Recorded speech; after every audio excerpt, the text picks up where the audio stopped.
Est-ce que la faute est à Dieu? La faute n'est pas à Dieu. La faute est à l'homme. Alors, l'homme va perdre tout. Et Satan va se réjouir. Et quand l'homme a perdu tout, vous savez quoi? Satan, lui, sa société fonctionnait bien.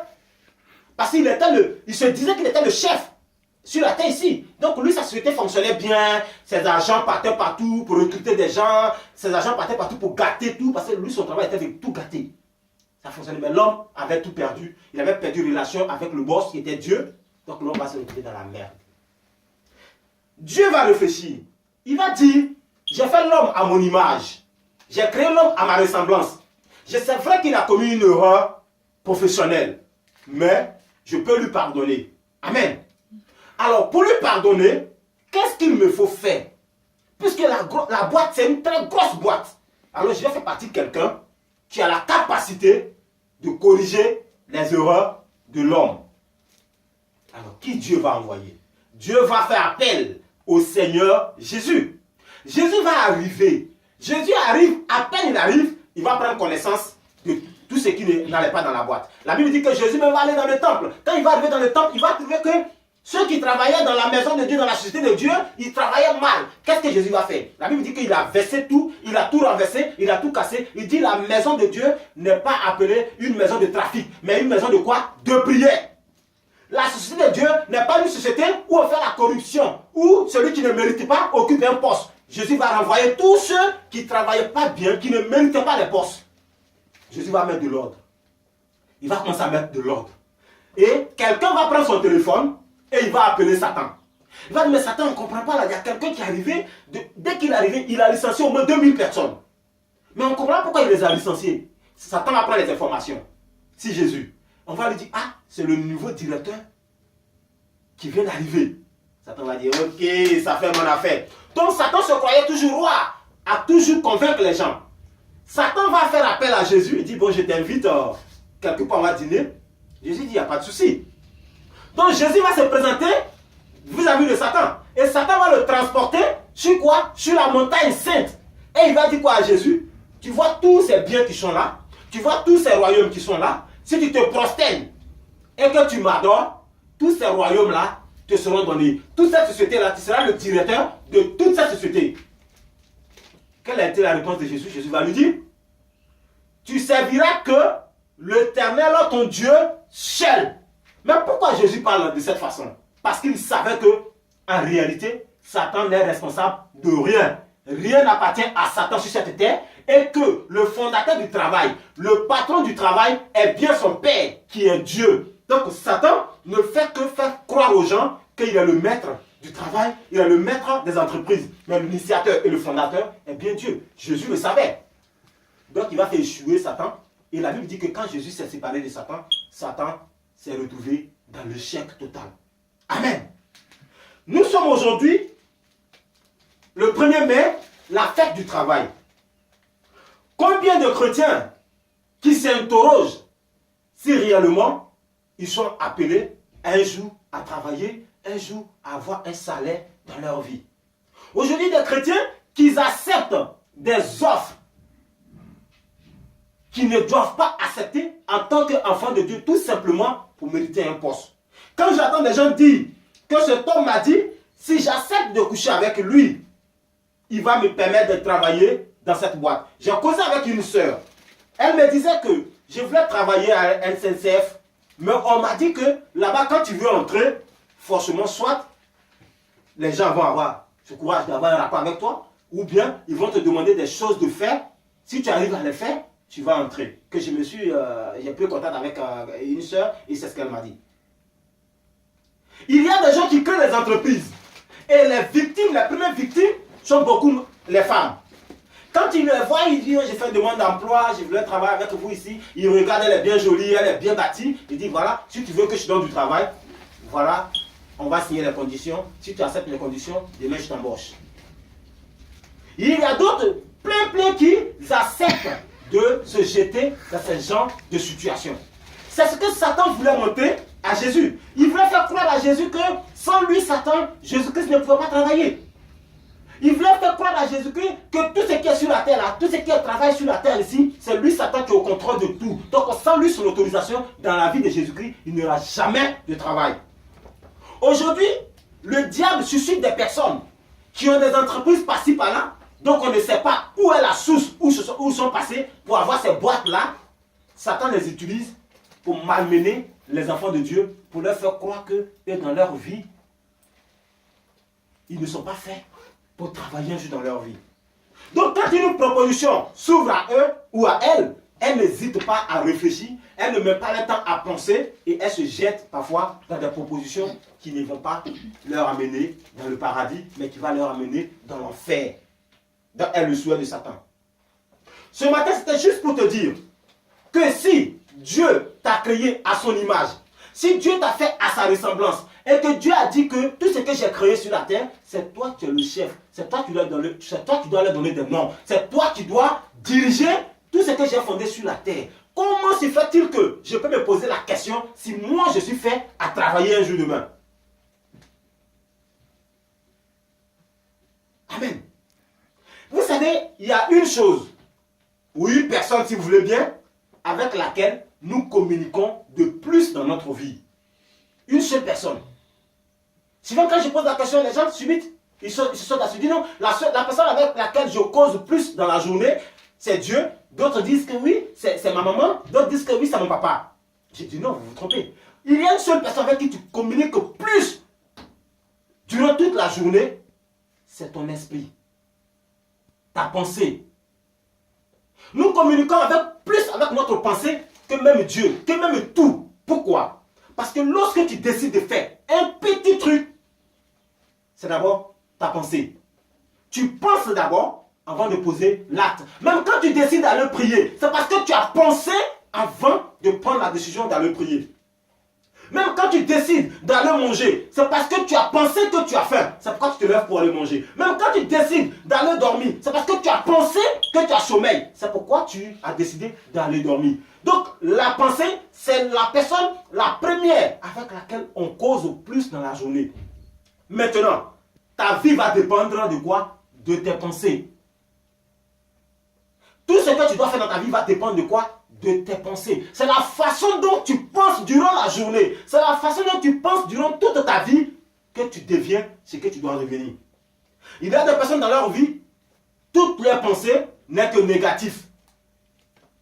Toute leur vie n'est que négatif. Quand tu prends la décision d'aller voir un président ou un directeur de société pour lui demander de l'emploi, et que tu déjà dans ta pensée, tu penses que ce directeur ne peut pas te recevoir ou que ce directeur ne peut pas te donner de l'emploi, mais quand tu vas arriver devant le directeur, tu vas échouer. Parce que tu as déjà formulé ça dans ta pensée. Dans ta pensée, ça dit que c'est impossible. Tu ne vas jamais travailler de ta vie.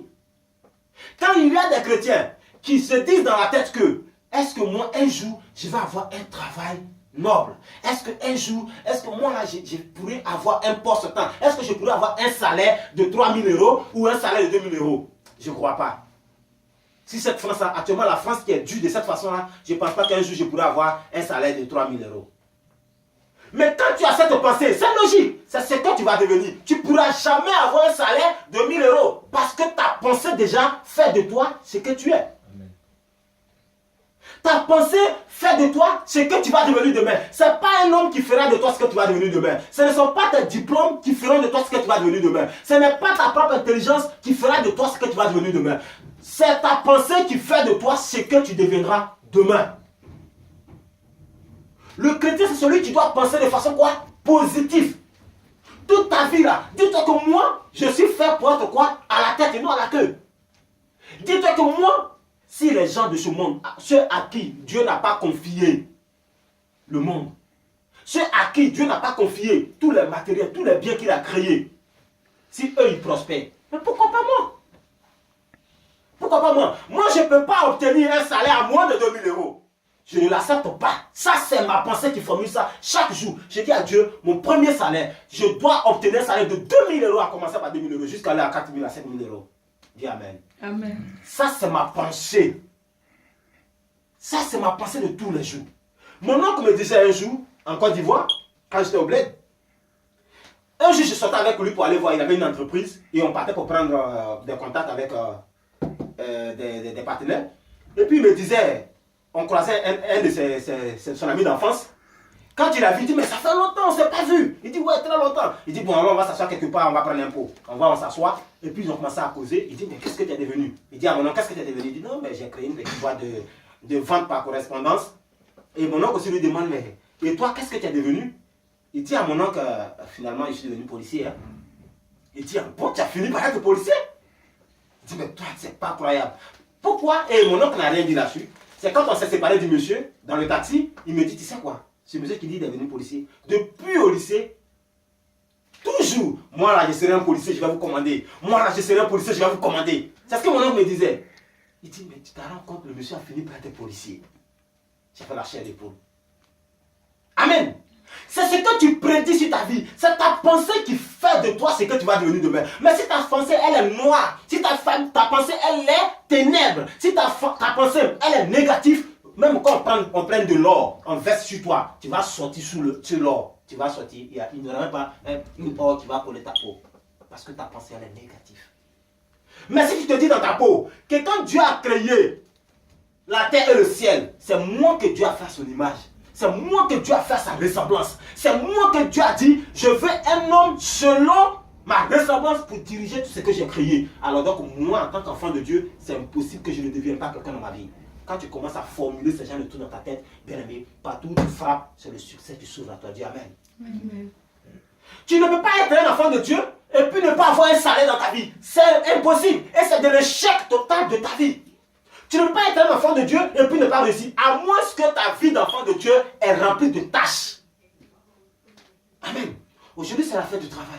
Peut-être que il y a longtemps, tu penses que toi, ton avenir n'est rien. Tu peux rien devenir dans ta vie. Mais tu te trompes. Souviens-toi de ce test. La Bible dit que quand il a fini de créer tout, il a fait appel à l'homme. Et puis il dit, viens, donne-leur de nom. Donc c'est moi là. Quand Dieu a créé la terre, il a créé le ciel, les animaux, les jardins, il a tout créé. C'est moi que Dieu a appelé pour que je donne des noms. Et moi que Dieu a placé comme premier ministre, pourquoi moi je ne dois pas réussir? Pourquoi c'est les autres qui doivent réussir à ma place? Amen. C'est ta pensée. C'est ta pensée qui fait de toi ce que tu deviens. En tant qu'enfant de Dieu. Amen. Que Satan ne nous trompe pas. Il y a des gens avec qui nous marchons chaque jour de notre vie. C'est des personnes négatives. Ne te promène pas avec ces personnes. Moi, dès que je constate que tu es négatif, je te mets hors de moi. Parce qu'on n'a pas la même vision. Amen. Quand Abraham s'est rendu compte que son neveu Lot était une personne négative, qu'est-ce qu'il a fait? Immédiatement, il dit on n'a pas la même vision. Parce que moi je suis fait pour réussir. Moi Abraham, je suis le père de la nation. Il dit Dieu a prophétisé sur ma vie, quitte ta famille, parce que je ferai de toi le père des nations. Et Lot a failli freiner cette vision d'Abraham. Quand Abraham a su, il dit si je ne fais pas attention, je vais devenir comme Lot. Amen. L'autre, sa vie était la colère. L'autre, sa vie était de se fâcher. Machin. Ces gens s'attendent se battre avec les gens d'Abraham. Abraham, ce n'est pas mon style. Mon style, c'est que je suis fait pour réussir. On va se détacher. Et Abraham, pour montrer qu'il était sûr de la prophétie de Dieu, il a dit à l'autre, regarde le jardin, regarde le désert, choisis le côté que tu veux. L'autre a choisi le côté fertile, le côté où il y a les herbes. Là, comme ça, ces moutons vont le buter là-bas. Abraham a dit, ça va, tu prends? Il dit oui. Abraham dit, bon, moi, je prends l'autre côté. Amen. Dès qu'il se détache de l'autre, le succès abonde sa vie. C'était la pensée d'Abraham. Parce qu'il avait une pensée positive. Amen. Que Dieu nous aide en tant que des enfants de Dieu. Que nous ne voyons pas notre vie comme une vie misérable parce qu'aujourd'hui nous souffrons. Parce qu'aujourd'hui on n'a pas notre premier emploi. Parce que ceux avec qui on a grandi, les hommes de notre génération, beaucoup ont commencé à travailler. Que ça ne te trouble pas si tu es sûr de toi que quand Dieu a créé le jardin d'Éden, c'est toi qui l'as nommé à la tête de ce jardin. Tu ne dois pas paniquer. Malgré les épreuves qui surgissent dans ta vie aujourd'hui, dis-toi que Dieu a promis quelque chose de meilleur pour toi. Amen. Amen. Regardez ce qu'il nous dit dans Jérémie. Nous partons dans Jérémie 29. Et nous allons voir combien de fois Dieu s'intéresse à notre vie de tous les jours. Jérémie 29, je vais vous lire le verset 11. En effet, moi, je connais les projets que j'ai formé pour vous, déclare l'Éternel. Projet de paix et non de malheur, afin de vous donner un avenir et de l'espérance. Mon Dieu, je connais les projets que j'ai formés sur vous. Les projets que chaque jour, mon Dieu, je forme pour vous là, je les connais, mon Dieu, je les connais. C'est des projets de paix. Parce que quand j'ai créé le jardin de d'Éden, je n'ai pas créé projet de malheur, j'ai créé projet de paix. Et je vous ai placé dans ce jardin là. Et Satan est venu pour annuler ça. Et puisque Satan a annulé ça, j'ai fait venir Jésus-Christ pour qu'il annule ce que Satan a annulé. Et qu'il installe encore ce lien entre moi et vous. Chaque jour, je connais les projets que je formule pour vous. Des projets de bonheur et pas des projets de malheur. Avec ça, comment je peux douter si je suis chrétien? Comment je peux douter que moi je ne peux pas travailler? Moi je ne peux pas obtenir ce poste? Moi je ne peux pas faire ça? Tant que ta pensée fera de toi une personne négative, tu sortiras négatif. Amen. Quand tu marches, dis-toi que tu es fait pour devenir quelqu'un. Tu t'en fous des ennemis. Tu t'en fous parce que les gens vont toujours s'apprendre à toi. Les gens se sont pris à Jésus. Les gens se sont pris à Adam et Ève. Mais Adam et Ève, ils ont échoué. Pourquoi? Parce qu'ils ont refusé de marcher selon la parole de Dieu. Amen. Adam et Ève, ils ont échoué, ils ne devraient pas galérer. Ils ne devraient pas trouver la nourriture à la sueur de leur front. Est-ce que quand Dieu les a mis dans le jardin, c'était à la sueur de leur front qu'ils mangeaient? Non. C'est après avoir désobéi à la volonté de Dieu qu'ils ont commencé à trouver la nourriture à la sueur de leur front. Bien aimé, tu peux échouer dans ta vie, tout simplement si tu te mets à désobéir à la parole de Dieu. Tu peux galérer pour avoir un travail. Tu peux souffrir, ne pas gagner du travail jusqu'à ta mort. Si seulement tu te détournes des règles. Parce que Dieu a dit à Adam, il dit si tu te détournes de ces lois-là, tu mourras. C'est clair et net. C'est écrit noir sur blanc. Mais un chrétien qui s'attache aux consignes de Dieu, un chrétien qui ne va pas voir des marabouts pour travailler, un chrétien qui ne va pas voir des féticheurs pour réussir, un chrétien qui ne vit pas son prochain, un chrétien qui n'haït pas son prochain, un chrétien qui ne se moque pas des autres, un chrétien qui n'a pas un cœur mauvais, un chrétien qui a un cœur pur, un chrétien qui plonge sa vie dans la parole de Dieu. Si toi tu ne réussis pas, moi je jette la Bible. Dis Amen. Amen. Le chrétien qui a confiance en Dieu, le chrétien qui s'attache à Dieu et qui ne devient pas quelqu'un dans sa vie, moi je dis, je démissionne de la vie chrétienne. Parce que je sais que ça n'existe pas. Amen. Tu ne peux pas quitter ta maison tous les dimanches, venir prier Dieu ici à l'église, pendant que les autres sont dans les boîtes de nuit. Et puis ils réussissent. Et puis toi tu te consacres dans la sainteté, dans la pureté avec Dieu. Et puis toi tu ne réussis pas. Tu vas prendre Dieu pour un homme injuste. Amen. Tu es fait pour réussir, Dieu Amen. Amen. Tu vas travailler, Dieu Amen. Amen. Tu vas connaître du succès, Dieu Amen. Amen. Parce que Dieu t'a doté d'une intelligence puissante. Dieu t'a doté d'une connaissance puissante. Il t'a créé à son image, à sa ressemblance. Est-ce que Dieu a une fois échoué? Est-ce que Dieu a manqué de travail un jour dans sa vie? Alors tu es comme Dieu. Quand tu te regardes, regarde-toi comme un petit Dieu. Et puis dis-toi que partout où tu iras, là, tu dois réussir. Dis Amen. Amen. Hey! C'est fini. Vous savez, ma vie est comme une branche d'arbre. Donc l'arbre même c'est Dieu. Et la branche c'est moi. Et Satan a sauté, il a mis ses deux bras sur la branche. Tout simplement pour casser la branche, pour que la branche ne puisse plus grandir. Mais je le vois chaque jour, il change de main. Après ça, quand ça est fatigué, il met l'autre. Je dis, mais tu vas t'épuiser, je suis trop patient. Amen. Amen. Je suis tellement patient que Satan se rend compte qu'il ne peut pas arracher la branche, mais il est épuisé, il a des crampes partout. J'ai dit, Satan, accroche-toi bien. Hein. Tiens bon, prends souffle, parce que moi là, je tiens encore, je suis beaucoup patient. Il va finir par lâcher l'arbre, il va tomber, et vous allez voir que la branche va toujours grandir. Dis Amen. Amen. Il dit, vous serez à la tête, et non à la queue. Tu travailleras, dis Amen. Amen. Tu auras un salaire colossal, dis Amen. Amen. Formule ces projets-là dans ta tête et rien ne pourra t'arrêter. Ni un sorcier, ni un féticheur, ni un charlatan. Parce que tu as Dieu avec toi. Dis Amen. Amen. Qu'aujourd'hui, 1er mai, fais du travail. Sens-toi comme un travailleur. Sens-toi comme un salarié. Sens-toi comme une personne à la tête et non à la queue. Sens-toi comme le gouverneur de l'héritage de Dieu. Dis-toi que Dieu a créé toutes choses, il s'est reposé le 7e jour et il t'a demandé, toi, maman Céline, tu as la tête de tout. Vois-toi fier d'être celui qui représente Dieu dans son entreprise. Et puis dégage-toi de l'air. Commence à respirer, commence à vivre en joie, commence à être heureuse, commence à être heureux parce que tu as appelé à réussir. Dis Amen. Amen. Voilà, ce matin, le message que Dieu veut que tu puisses entendre. et que tu arrêtes de pleurer et que tu te dises que moi je ne vais pas travailler, moi je ne vais pas réussir. Mais si tu ne réussis pas, tu fais foirer le plan de Dieu. Parce qu'après tu vas faire un bilan avec Dieu. Quand il te nomme sur la terre, c'est que tu travailles et que tu fasses le point avec lui. Dieu n'est pas négatif. Il t'a fait à son image pour que tu sois positif. Amen. Voilà ce matin ce que nous devons faire en tant que des enfants de Dieu. Être positif dans la tête et se dire que nous aurons aussi un salaire, nous aurons aussi un travail, nous allons occuper aussi un poste important sur cette terre. Parce que nous sommes ce qu'on appelle les enfants de Dieu. C'est la marque, la plus grande marque du siècle. C'est le chrétien. C'est une marque. Quand tu es chrétien, tu as une marque. Tu brilles partout. Tu brilles partout. On ne peut pas te cacher sous une table. Même quand on te cache sous une table et qu'on met tout ce qu'il faut mettre pour ne pas que tu brilles. 30 secondes après, on voit que la lumière est en train de surgir sous la natte. Parce qu'on ne peut pas te cacher. Ton étoile, on ne peut pas cacher ton étoile. Amen. Que Dieu nous bénisse. Qu'il nous aide à être des enfants de Dieu qui sont positifs dans la tête. Qui se disent que demain nous aussi nous allons travailler. Qui se disent que demain nous aussi nous allons occuper des postes. Qui se disent que demain nous aussi nous serons des salariés. Ce n'est pas parce qu'aujourd'hui je travaille des épreuves. Ce n'est pas parce qu'aujourd'hui la situation est difficile que je vais être négatif. Reste toujours positif parce que tu sais en qui tu as cru. Tu vas prier le Seigneur Dieu pour cette parole que tu viens d'entendre. Ne te dis jamais que tu ne vas pas travailler. Tu travailleras parce que tu es fait pour travailler.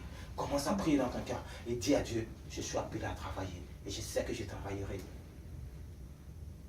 Éternel notre Dieu et notre Père, Seigneur, je veux te rendre gloire parce que tu es Dieu.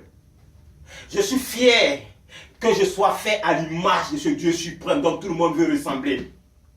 Mais n'importe qui ne peut pas ressembler à ce Dieu. Je suis fier d'être celui qui te ressemble. Je suis fier d'être celui qui a ta ressemblance. Je suis heureux d'être appelé chrétien. Parce que le chrétien, c'est celui qui est fait pour aller de l'avant.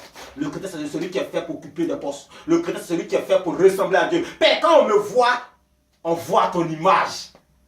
Quand on me voit, on voit ta ressemblance. Parce que partout où je mets les pieds, c'est le succès. Partout où je mets les pieds, c'est la réussite. C'est ça, on dit, la ressemblance de Dieu. Ce n'est pas lorsqu'on me voit, je suis dans un endroit où je suis en train de me lamenter, où je suis en train de pleurer, où je suis en train de m'inquiéter. Ça, ce n'est pas ton image, Dieu. Père, ton image, c'est la gloire. Ton image, c'est l'élévation. Ton image, c'est la grandeur. Ton image, c'est l'évolution. Fais de ces enfants-là qui s'inquiètent. Fais de ces enfants-là qui se lamentent. Des enfants qui sont conscients qu'ils sont appelés à travailler demain.